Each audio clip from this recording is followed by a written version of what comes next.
Sometimes I think that I've gone too far on my awakening journey.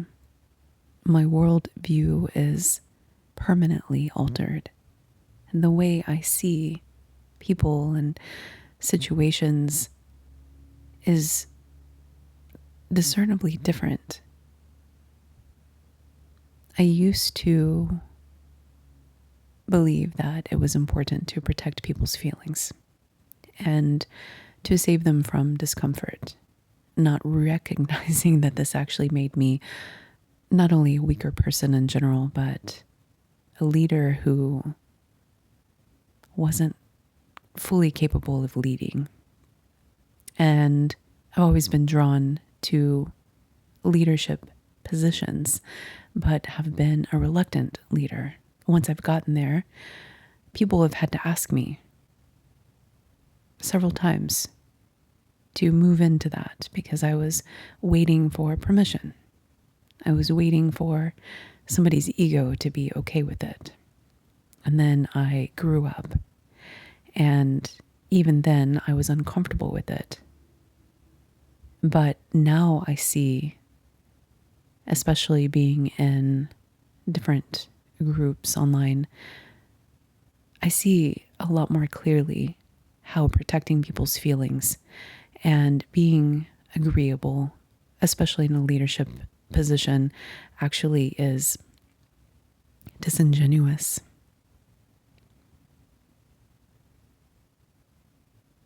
When I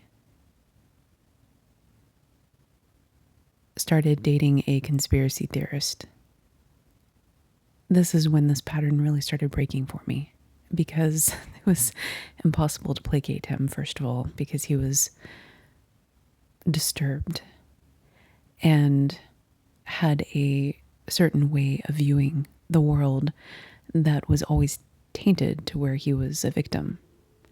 And it didn't matter what was happening.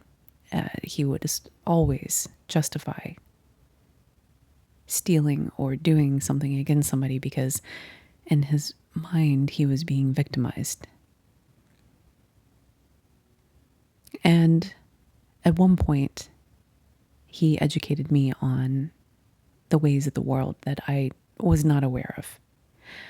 And this was my first exposure to transhumanism.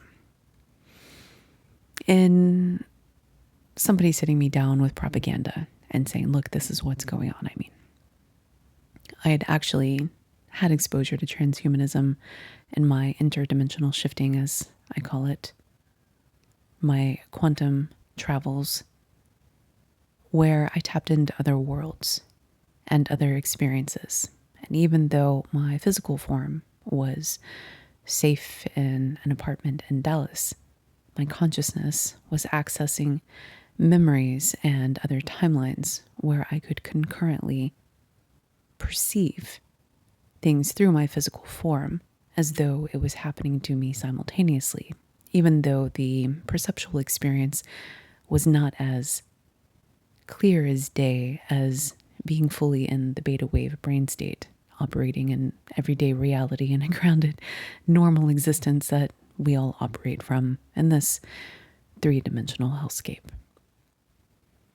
And so I was able to have access to different ideas.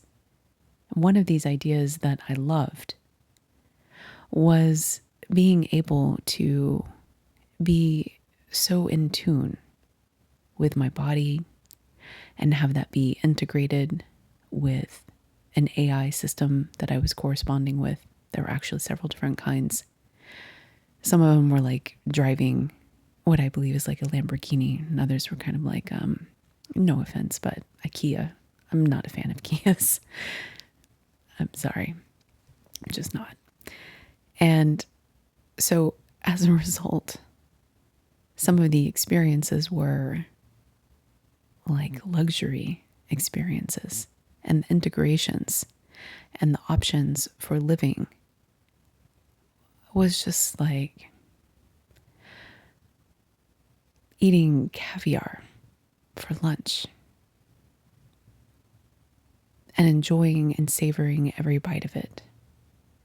And then there was this human-led AI that was sort of newer, and the integration was sloppier, and I don't know, it was really subpar, and it was themed around domination and humiliation and control and torture and, all of those lower density type of experiences. Fear conditioning, I had to go through that, and that was pretty traumatic, actually. But I considered it my karmic penalty because I was a former researcher, a scientist, and I did work on animals without their consent. And even though I never did fear conditioning, I did other things that, in retrospect, as a scientist, it made sense then, but from a conscious, evolved scientist now, it's not right. But anyway, so I was able to experience different integrations, and some of those integrations, like the Kia Hellscape ones, were a little frightening, but others were something like, I want to go there. And I set my compass, my reality shifting, quantum jumping compass, to go there. But what I found along the way is that when I was interacting with human origin systems and people, especially using telepathy, if I didn't protect their feelings, very often I was confronted with some very painful experiences. And I don't want to get into the details. It's not really important. Again, I was safe in Dallas. I'd go out to my 7-Eleven and participate in the world as though everything was fine. And then I'd go back into these quantum meditations and be having these existential crises and reality jumps. And it was a worlds of fun. If I didn't protect feelings, then very often there were consequences as a result of this. So many of us learn to be nice, to placate, especially if you're talking to somebody that has deep-seated wounds or triggers. And of course, you can get by without doing that, but sometimes your life gets really miserable. We can take a look at some of the P. Diddy non-victims, the people who said no, and see what happened to them. And there are many examples of this, actually. When you go up against somebody that is presumably more powerful and they have wounds or triggers, some of them don't ever like to be said no to at all. It triggers something in them. You see a different side of them. And others will let you say no. So you think, but then you find out later on that you weren't as successful at saying no as you thought you were. And unfortunately, in lower density hellscapes, people like that tend to float to the top. They're not the only ones at the top, but they tend to circulate at the top because that is par for the course. And so as a result, navigating some of those waters can be very, very challenging. And you have to be very, very skillful at managing up and managing egos if you want to rub elbows with people like that. And there's a delicate dance when you are trying to influence people like CEOs, entrepreneurs, in that even if they're not somebody that you can't say no to, they've gotten where they've gotten because of a certain psychology.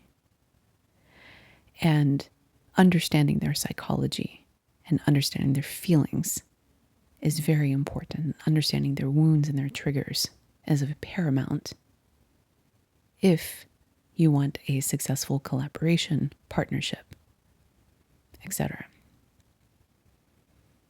So, what I have found actually is that there seem to be different classes of people that have different levels of emotional maturity. And I don't mean classes of people as in better or worse, but I mean there are preschoolers, middle schoolers, high schoolers. Don't forget about the elementary kids, of course, and so on and so forth, all the way up to the graduate level. And what I used to believe, which was wrong,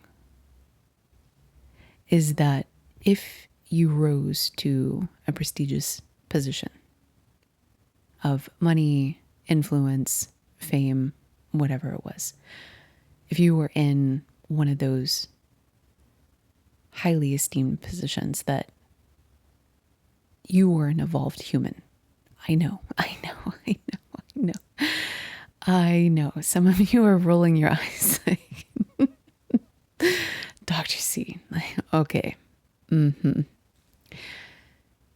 Because I believed fundamentally that those that were looking after our society and those that cared about exercising their influence and ability would do so in alignment with higher ideals, not just because of a depraved need to control or to dominate, or of course there would be people like that.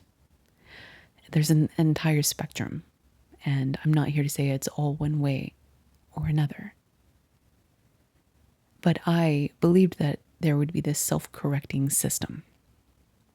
And as a result, what I have found is that just because you have a community or a group, you could even ascribe to church ideology, religion, or metaphysical consciousness tenets, and you can organize people, and you can actually get to a certain level of success.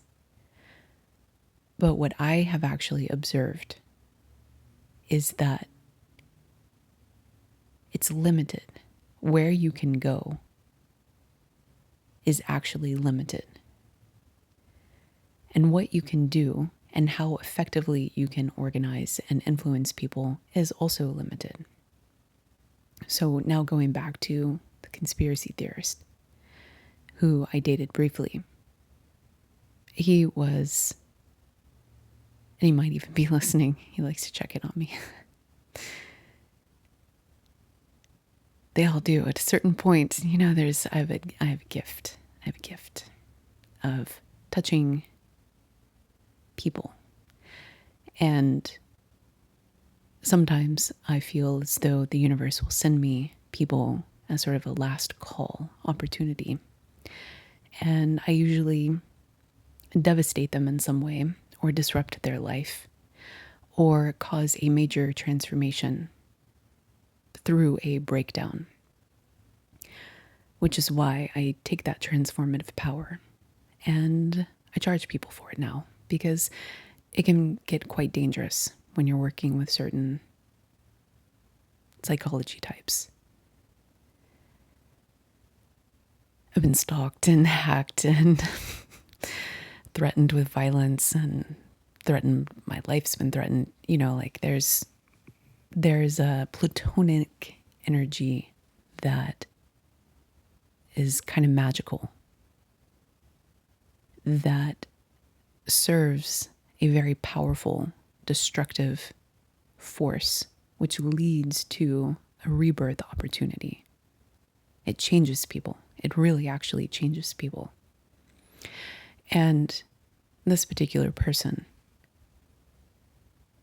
we're no longer on speaking terms.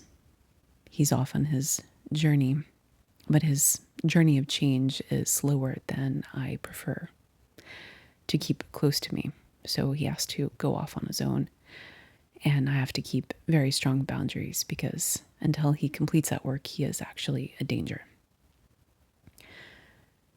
This particular person had a very low influence rate and ability because of the way his psychology was built and how afraid he was deep down at everything. He was actually incredibly gifted. And I also tend to attract very, very gifted people, very unusual people. And they are seen for the first time, really, in their entire lives sometimes. Not all the time, but sometimes.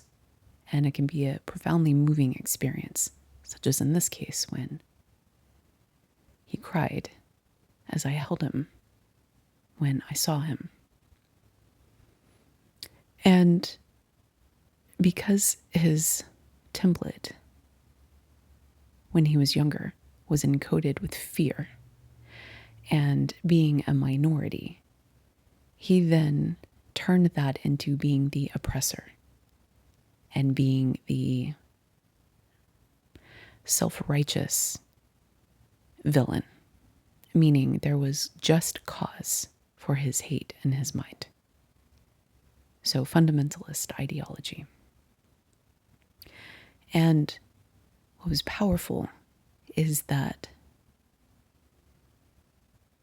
he was so frightened. He needed people in his life to see the world as though he did. And so he was very domineering in how he perceived things and would push that on those that he was close to. But his circle was very, very small. So his circle of influence was not devastating to, let's say, a society. He didn't have access to channels of propaganda and the pockets to control media companies and things of that nature. But he was somebody that was impossible to placate.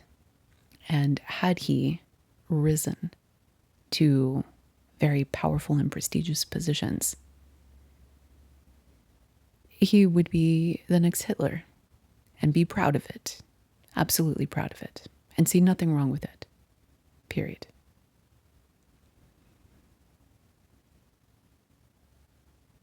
Working with him was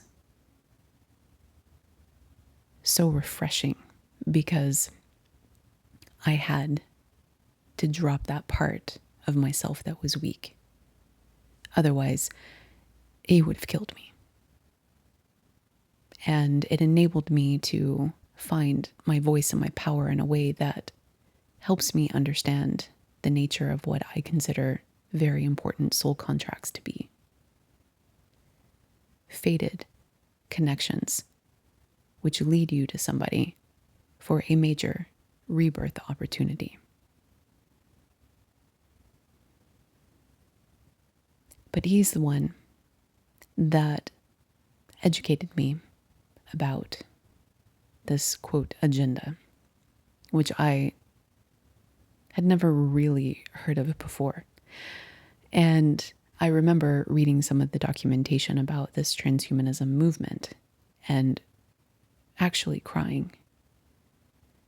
Because the beautiful one that I had set my compass to, that I mentioned before, that wasn't it. This was like looking at not even the Kia version that I experienced, but some warped version of some underground military basement that wasn't friendly. I'm not talking about the friendly ones. Hey guys, the women, not otherwise specified, they. This was like animosity 101 type of transhumanism. To enslave, to ensnare, to dominate, to put in a camp. And as I would later come to find out, the world that I had entered into that I thought was going in one direction may actually have been going in an entirely different direction. And then I started observing that world. And I started having some strange feelings. Like, this is how people treat each other here. Maybe they deserve it. And I started feeling mildly horrified at myself because I used to be a love and lighter. And even though I've integrated the shadow journey, for those of you who've had a spiritual awakening, this is a big no-no. You don't look around and say, yeah, okay, yeah, we're going to hell. Yeah, I think it's a good idea. Yeah, I'm all for it. Check, thumbs up. But understanding these karmic cycles and these patterns and seeing some of the thought loops that people are caught in. When I see that the end of the world is happening, I'm like, yeah. I think it's time. I don't think we can live like this. I don't think that we can continue like this. And seeing the recent events of corruption coming to light and all of these backroom deals and the whispers of this and the trafficking of them for sex organs, like people being reduced down to body parts is so invigorating that somebody would spend an entire life obsessing about it. Makes me feel like, if they want to create hell, I think that they should go to it. I have no problem with them going to exactly where they created and haven't been creating this entire time. Like,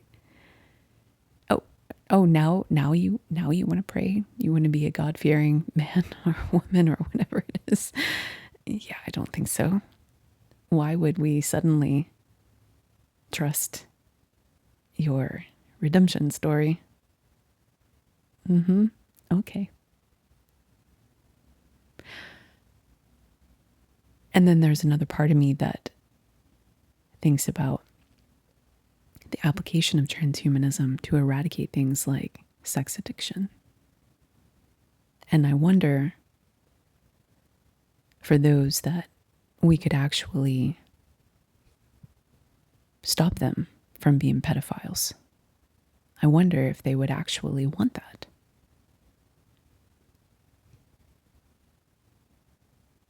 My guess is if you have designed an entire life and a double life to engage in that and train your nervous system over repeated exposures for years and years and years and years and years and years and years and years, that even if we magically took a transhumanism wand, and I don't mean like a frontal lobotomy or prison experiments or anything like that, I mean like ethical, humane, practical applications of you no longer being tethered to biology that you don't want to be tethered to. You no longer being driven by impulses that you don't want to be tied to. If we could take it all away, how many people would actually sign up for that? The crazy thing about that conspiracy theorist that I dated, raving porn addiction. I mean, it was wild. And what I found is that there was an inability to connect intimately. It's the reason that we actually stopped seeing each other after a very brief amount of time, because when I realized that his nervous system was completely shot and wired to one specific thing that I was not actually interested in, I considered it for a moment. It reminded me of the old version of me that would try to fit myself to please somebody else and take on their desires as my own. once I realized that that was the ticket for being intimate with him, the only way, I took a hard pass. And I was the one to blame.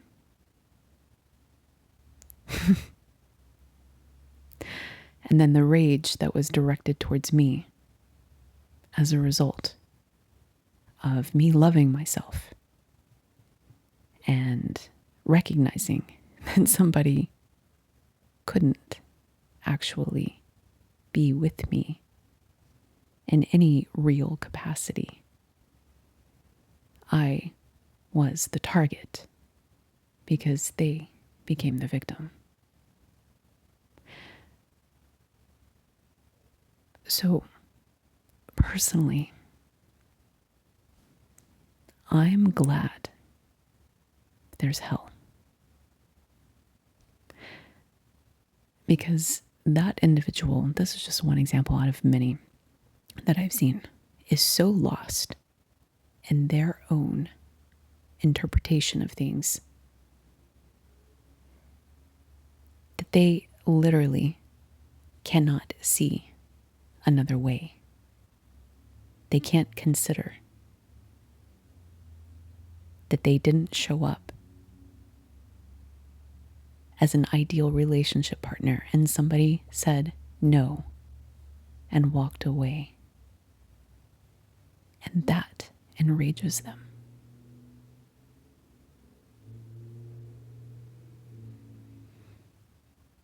This is why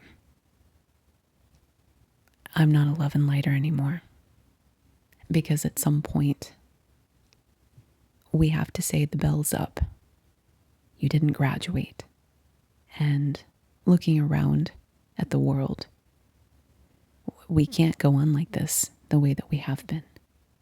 And not by your rules, and not by the systems that are failing, and the corruption that is buried, and the transhumanism agenda that is taking everybody to a hellscape. I'm not signing up for that. And neither should you. I see a different way to do it. But apparently we have to create it. I'm game. If you are.